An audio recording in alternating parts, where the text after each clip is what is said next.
বিদ্যুতের মাসুল বৃদ্ধি হচ্ছে এত হারে, কি বলবেন? দেখুন, মানুষ আজকে বাংলার মানুষ কোথায় যাবে? ইলেকট্রিকে মনোপলি করে সঞ্জীব গোয়েঙ্কার সিএসসি ছাড়া কলকাতা শহরে আর কোনো বিদ্যুৎ সাপ্লাই নেই।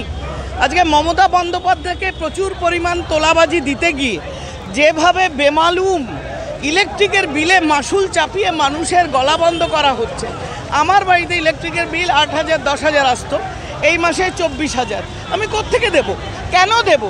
এই যে না বলে না জানিয়ে নিয়ম বহির্ভূতভাবে একচেটিয়া মনোপলি করে সিএসসির এই যে ইলেকট্রিকের বিলে হাইক, এর বিরুদ্ধে আজকে মানুষ রাস্তায়, বিজেপি রাস্তায়, এবং আমরা এর প্রতিবাদ শেষ অবধি দেখেছিলাম।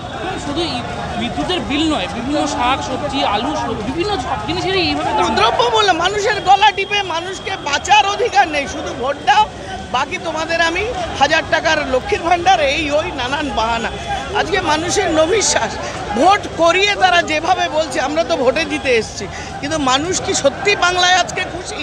সত্যি কি বাংলার মানুষ এটা চেয়েছিল যে মাস গেলে আমার 20,000 22,000 টাকা ইলেকট্রিকের বিল আসবে, বাজারে গেলে টমেটো আমাকে 120 টাকায় কিনতে হবে? বাংলার মানুষ এটা চায়নি। বাংলায় এত বছর যেটা হয়ে এসছে, মমতা বন্দ্যোপাধ্যায় সাধারণ মানুষের স্বার্থ তোয়াক্কা না করে নিজের দলবাজি এবং নিজের টাকা তোলার কাজটা তার ভাইদের করাচ্ছেন।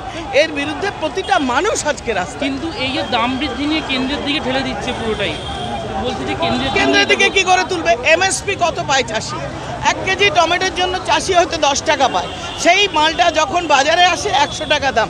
এই 90 টাকা কার কাছে যায়? ফোরেদের হাতে, যারা মাঝখানে বিজনেস করে, গাড়ি করে মাল আনে নেয় এবং কোল্ড স্টোরে রাখে। মমতা বন্দ্যোপাধ্যায় তাদের কন্ট্রোল করছেন না কেন? তার পুলিশ কি করছে? তার ভিজিলেন্স কি করছে?